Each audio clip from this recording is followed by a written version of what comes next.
Welcome into Focus, where we declutter your life. I'm Sheila Smoot. I'm Rhonda Robinson. Thank you so much for joining us.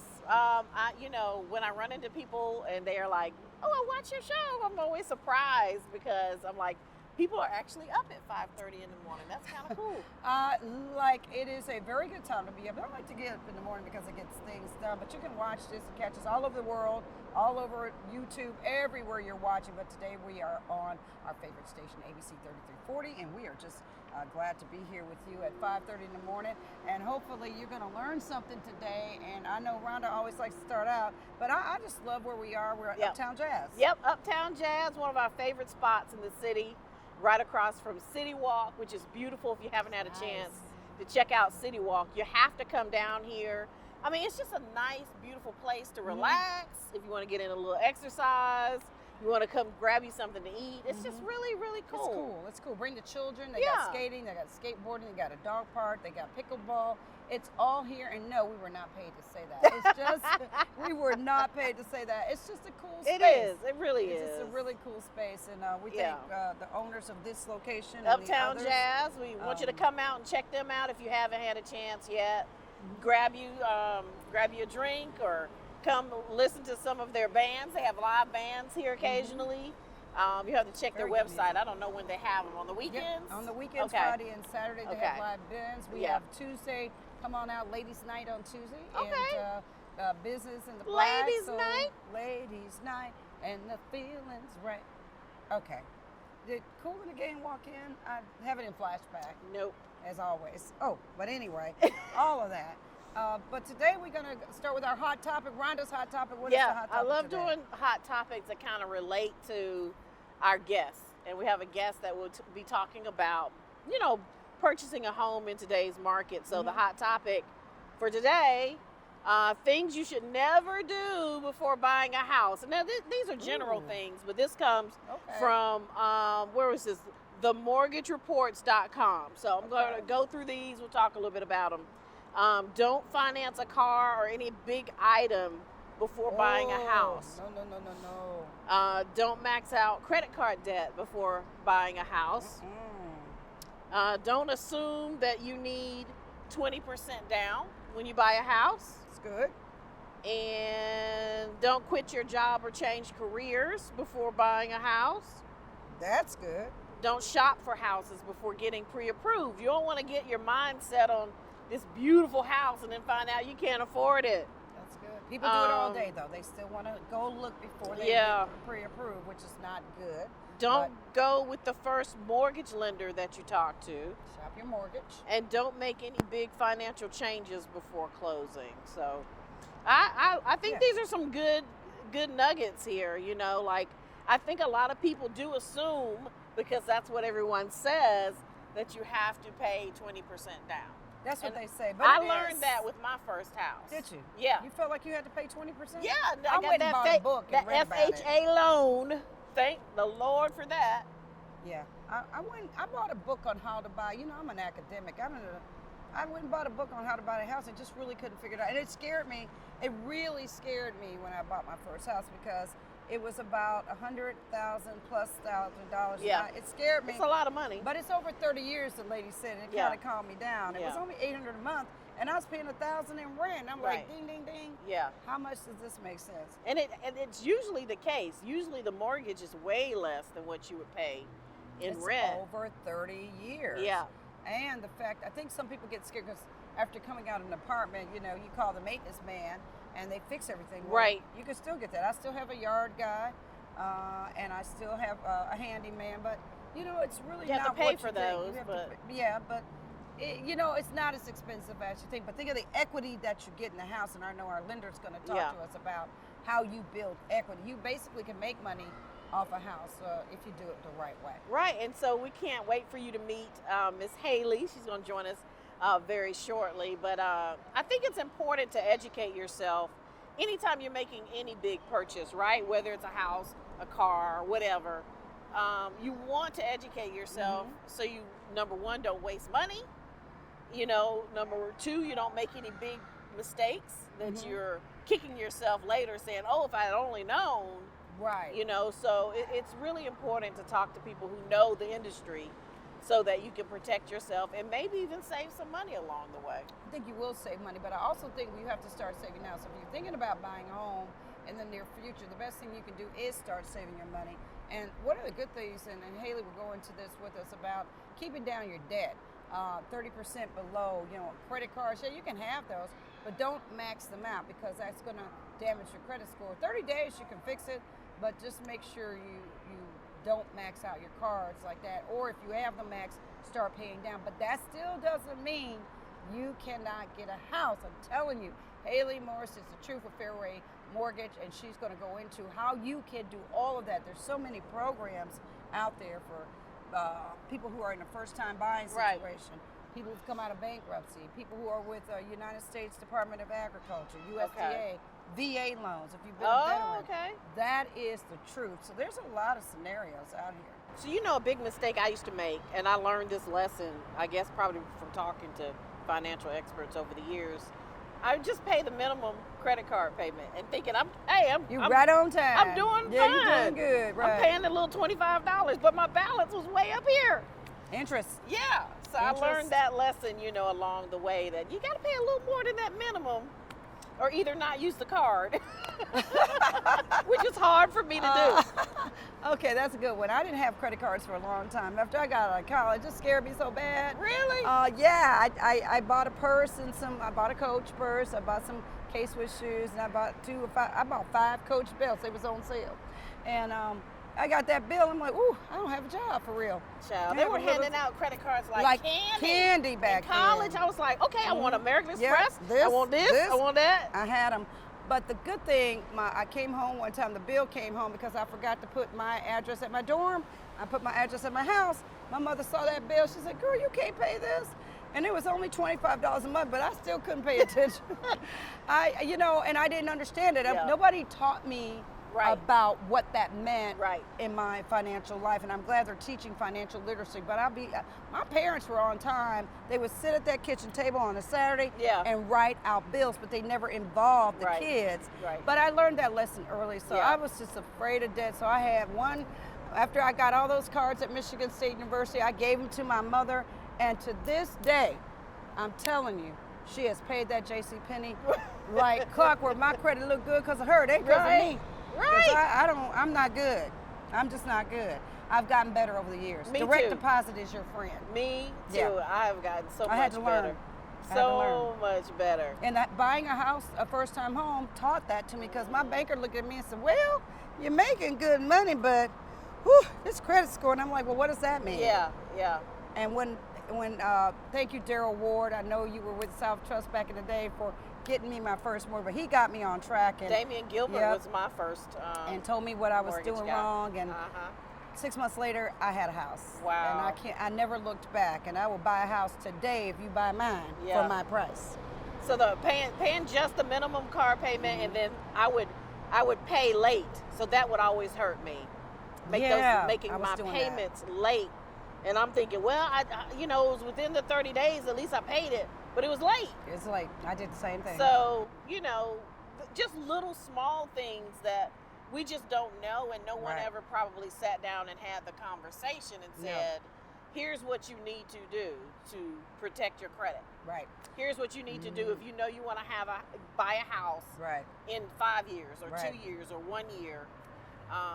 And so that's what I'm hoping to do with my daughter, now that she's 17, hopefully prevent her from making some of the mistakes that I made. And that's what you do. You have to train your child. You have to train yourself. And it's okay if you've never been through this scenario and you're like, I'm stuck in a rut. I'll never get to where you guys are, but you will. Yeah. But you got to start somewhere, and you can start with as little as $25, $10. I opened a house account. Before I knew it, I had enough money saved up for a down payment, but I wouldn't have known to do that if I hadn't talked to somebody, got mentored on finance.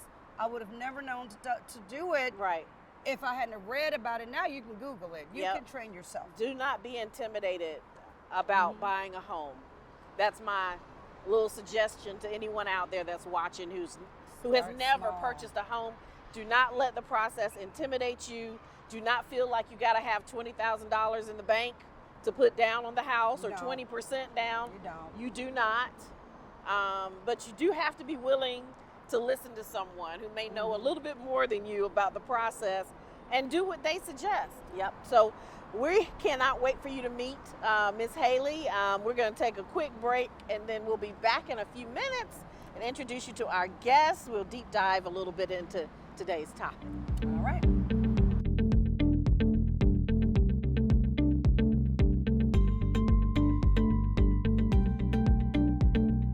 Welcome back into Focus. It's good to have you along on today. I'm Sheila Smoot. I'm Rhonda Robinson. Thanks for joining us. Thank you so much. And we are going to go into our consumer tip of the week, how to avoid being scammed, okay? We don't want you to get scammed out there. So these are some common scams that are out there. A phone call asking for money or personal information such as your social security number. A request to buy gift cards. That's one of the big scams. To pay a debt or to send money to someone who you've never met, or to send somebody money online because they're in jail. Those are big scams. An unauthorized charge on your credit card. Folks, you have got to check your credit cards. When you leave the grocery store, check to make sure that there's a purchase not on there. Some of these folks are out here adding an extra purchase because at the end of the day, they may get that money in their pocket. You never know. But make sure you check your credit card statements. Make sure you check your bank statements. If many of you are doing things online, make sure that your credit card numbers are intact. Always put alerts on your phone, because now if you do something with my credit card, it's going to alert me, and I'm going to make sure that I contact the bank myself and get to know your bank, get to know who you're dealing with. Go into the bank. It's okay. You can do those if you have some things that are going on with your statements that don't look kosher. Also, an email or call saying you've won a sweepstakes or lottery, though you don't recall even entering your name to do one. So report a scam or fraud if you get a suspicious call, text, or email requesting your bank account number. That is a no, no, no. Instructing you to buy a gift card or promising a prize or gift. No, no, no, no, no, no, no. You gave money or financial or medical information to someone who you now suspect was a scammer. Don't give your personal information to anyone. It is critical. A relative or friend gave money or something of value to a suspected scammer. You need to report all of that. So, guess what? If you are a victim of scams, you can call the AARP Fraud Watch Network Helpline. That's AARP Fraud Watch Network Helpline. It helps everybody. Don't have to be a member. Call 877-908-3360. That's 877-908-3360. It's a toll-free service available Monday through Friday, 8 to 8 p.m. Eastern Time. Okay? So we do not want you to be scammed. And that is our consumer tip of the weekend. You have been smooted. Yeah. Oh, I love that tip that talked about checking your bank statement or your credit card statement, because those little bitty charges, they add up. Yes, they do. And sometimes these scammers will charge $1 here or $2 there just to see if it'll go through before they do like a big purchase. So it's so important. Yeah, I started reading the fine print on some of the things I used to buy or purchase, like even on these apps and things like that. Yeah. So, because I've limited saving my credit card information on a beginning purchase. I may purchase something that one time and they say in your computer, do you want to save your credit card for this? I don't do it. Right. I don't do it. Or your phone. Right. Because what if you lose your phone? Right, exactly. So I'm very cautious of my personal information. That's smart. Well, now that we've talked about our consumer tip, we got to bring in our guests. Finally. Yes. Finally. Miss Haley, welcome. Haley Morris, Fairway Mortgage. How you doing? Good. How are you all? Thank you for joining us. Thank you for having me. I'm excited about the information you're going to give us. So tell us a little bit about Fairway Mortgage and what makes you guys a mortgage company different from a bank. Yes, so my name is Haley Morris. I'm with Fairway Independent Mortgage Company, which is out in Birmingham. The perks of having a private lender versus a bank, we actually have the discretion to determine when our borrowers have responsible credit habits, even though they may have had a bit of hardship.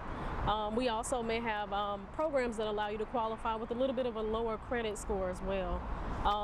And it's all at your loan officer's discretion. And of course, everything is an equal opportunity housing, but you are subject to pre-qualification or pre-approval. So anything that we do, you will have that discretion with us and also that opportunity. So I was going through the hot topic, kind of talking about, the things to avoid or these common mistakes. Did anything stand out from that list? Yes, so the first one and the biggest misconception is going to be that you have to have 20% down to qualify for a home. You don't. Okay. At Fairway, we have plenty of down payment assistance programs. We also have USDA and FHA, which you can qualify for at 100%, which means you don't bring any money down. Did y'all hear that? Did you hear that? I want to make sure you heard that. Yes, and one of the best things about it, if you negotiate for the seller to pay the closing costs, you may come to the closing table bringing little to nothing at all. That's amazing. Yes. As far as those programs go, I know some lenders may have programs that have an income limit if you receive down payment assistance. We have some that don't. We have some that do. We have a little bit for everybody.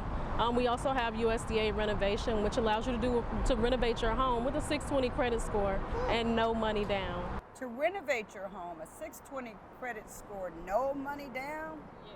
So you can stay in your existing house and get that. What is that program? Because that's not a refi, I guess. It's a straight up renovation. So it allows you the money to actually purchase the home and wraps in the renovation costs with it. That's great because you have people who they love their home, but maybe there's a couple of little tweaks here and there. Right. And hey, I would love it here if we only had X. A patio, Right. a covered patio outside, An extra or room, a deck, den. or a basement, or I don't know if Right. you can get that, but definitely Yeah. an extra room, a Yeah. den, or just adding a brand new kitchen. a bay window. That's what we get a lot of times. People adding on the bedrooms, Yeah. or if they got kids leaving, then they completely redo the inside. They want to lease it out and leave.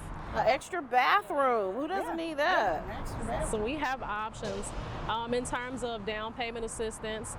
We have some that qualify with credit score of as low as 600. It's all in just trying. The first step is to try. Put in your application, talk to a lender if you have questions. Don't be afraid. We're professionals. We're trained to do this. If you have questions, just call us. So what's the biggest misconception? Like when people are if they're a first time home buyer, they don't know about the experience. How far out should they be planning to purchase a house? 3 months out, 6 months out, a year, 2 years? I recommend a year, Okay. especially for those that are a little bit more credit challenged. We all know if you messed up credit, it took a while to mess it up. It's going to take a while to fix it. But as soon as you know you have something to fix, talk with a specialist. Find a credit specialist. If you don't have one, talk to your lender. A lot of times we have people we can send you over to. In terms of getting help, it's always best to talk to a professional. The longer you wait, the more you let your fear consume what you had planned. Right. And I also want to make sure we encourage people, don't be embarrassed. Right. Okay, everybody has a past. Everyone has made mistakes. Right. These folks are experts. Trust me, they have seen it all. There's Yeah. nothing you can Nothing show you them can that show will them. probably shock them At because all. they've seen bankruptcies, Right. they've seen it all. Just don't lie to us. In 'Cause it's terms gonna of come us- up. Yeah, it's gonna It's come gonna come up. up. But we're your friends, so if you run into a lender and you don't qualify, ask for plans. A good lender is gonna tell you anyway what it is that you should be doing, and make the best of that. That's free education. You can also check your mobile banking apps to see if you have your credit scores there. And sometimes they'll give you a soft version of your credit inquiries there. So you can actually see your credit activity. You might see your collections and so on. That way you know a little bit before you get to me. Right. So, and if you get denied, that just means not right now. It doesn't mean no forever. Right. So, Absolutely. You can get there. Like If you get denied, it's not something that's the end of the world. The point is to make those moves as quick as possible. Start making those changes, talk to a professional, and just get on it. Yeah. A lot of times you get there a lot quicker than you expected. There may be a couple of setbacks, but it's obtainable. What has been one of the most challenging pieces that you've seen? Do you have a scenario where somebody came in and said, "Oh, whoa, it's me. I'll never make it. I'll never go on a house. I am the worst in credit." It's credit is definitely that big one. I've seen people that come in and they think they can't purchase because they were students and they don't have 2 years of employment history and they don't have a 640 credit score. For students, if you've been in school for at least the last year or two and you've got a certificate with the program that you practice and you just started your job, you can take your offer letter and use your education experience as your work experience. Yes. Wow. So you have options. So There's always options. can a parent help a child with the purchase of a home similar to co-signing for a car? Yeah, they're called a non-occupant co-borrower. Okay. Say that again. A non-occupying co-borrower. Really? And Yeah. so how does that work? Is it similar to when you are, the co-signer on a car, like it's really your credit as the parent that's being... So in this situation, just like all things, both people are going to be held accountable for this loan because your socials are tied to Okay. it. So it is your credit. So just say if it was you going on with your daughter, then what would happen is she's writing off of your income, Okay. but she also has to have the credit to qualify. Okay. But you use that and they both qualify, but you may not be living there. Your daughter is actually the occupying borrower. Okay. So the two of you go on the application together. She lives there, but you may not be there. Okay. Can you That's eventually remove yourself and then it solely belong to the child at some point? Okay. Yeah, so what you would do there is just called a simple refinance. The child would have to, well, I won't say the child, the now The adult. only Yeah. borrower, The young yes. adult. The only young Always adult be my borrower, child, but yes, is qualifying in this case. So they would have to qualify as any other applicant. Okay. And once they refinance, you'll come off of it. And of course, you could stay on the deed if they choose to have you there. If not, then they'll sign the deed alone.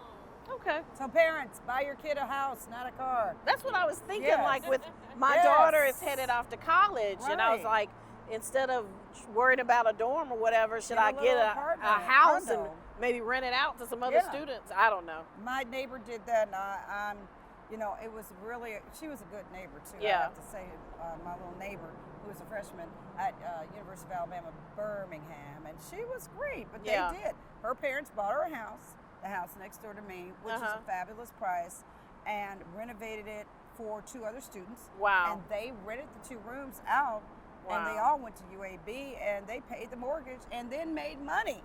So she had a lot of spending money. She was always That's doing great. Yeah, and she was.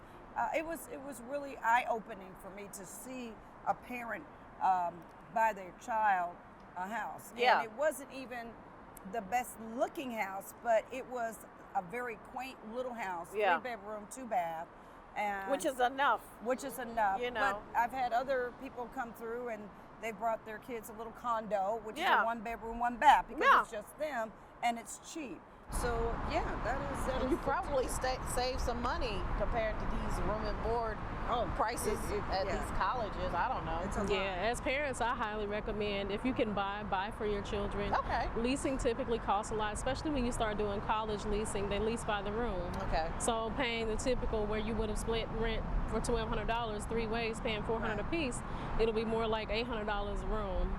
So buying that house and putting your child in it through college is not only an investment, but it can also pay off for your child and you in the long run. Yeah, that's smart.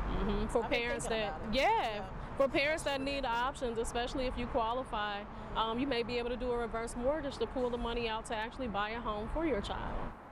Welcome into Focus. I'm Good Sheila information. Smoot. Good Rhonda information. Robinson. We are talking about your lending, and we are with Haley Morse with Fairway. I had a question for VA, Veterans Administration. Veterans, 100%. I mean, I've never seen anything quite like the VA loan. Talk to me about how that works. So for veterans, you can qualify for up to 100% of financing. That means you bring no down payment with a credit score as low as 580. It is a program in which you would be able to qualify typically. I think it goes based on your entitlement. Your entitlement, you're going to have to bring to me your certificate of eligibility. You would pull several other documents that can determine your qualifications. Once we get your application, we get you in. We get you done in about 24 to 48 hours, and we can tell you from there what you qualify for. This is for veterans who have received separation of service, if you've been honorably discharged. If you're just curious to know whether you qualify or not, pull your certificate of eligibility from your VA representative, and you can call a mortgage lender. Okay. Okay. Wow. And the last question I had about going into these spaces, student loans. People have student loans. Does that disqualify you from getting a loan? No, having student loans does not disqualify you from getting a loan, but based on the program type you have, we have to count them against you different ways in your debt to income. My recommendation for students that have a high balance of student loans, you might want to try an FHA loan. If your loans are in deferment and they count against your debt to income heavily, then you might want to look into an income-driven repayment plan. Income-driven repayment plan is something that you would contact your student loan lender about and just talk to them to see if you qualify. And if you're not sure of what you're going to pay, or if you're afraid of how much you're going to pay when they give you that, you can always ask for a quote. A quote is not an agreement, but it just lets you know if you were to go into this income-driven repayment plan, then this is about what your payment would be. That way, if you decide, okay, well, they're making me pay $120 a month on this quote, you don't have to finalize it. You can just say you don't want it. Wow, so you can do that and check out your student loans at studentaid.gov. That's studentaid.gov to know where you're going, because they're kicking out a lot. People are getting wiped out on that, and that's the beginning of getting into a home, because you can take that and apply it toward a house. And keep up with those student loan forgiveness letters too. A lot of people are losing those, and they come to find out when they look at their credit report, they might have a $0 balance, but it's still on their credit. Or some of the account numbers may have been picked up by another lender and forgiven, and you just don't know. Wow. Well, we want to thank you so much for joining us. I've learned so much from you. Before we get out of here, please let people know how they can reach you. Yeah, for sure. My phone number is 205-534-4188. You may also email me. That's Haley, HALLEY .MORSE at Fairway. That's FAIR. Fairway, FAIRWAYMC.com. Again, that's Haley Morse at Fairway that's Mary C. Charlie.com. All right, who's ready to buy a house? All right, Let's go. I want to buy another house after that. I'm gonna buy me a house, you a house. Everybody gets Rocket, a house. you want a house? I put you in the VA, you in the USDA, and me in the FHA. It sounds like an alphabet, but it's a good one. Thank you, Haley. It's always a pleasure. Thank you for helping. Thanks to Fairway for helping so many people realize the American dream That's of right. home ownership. That's right. Well, that wraps up our time. That's right. I'm Sheila Smoot. And I'm Rhonda Robinson. We'll see you next time.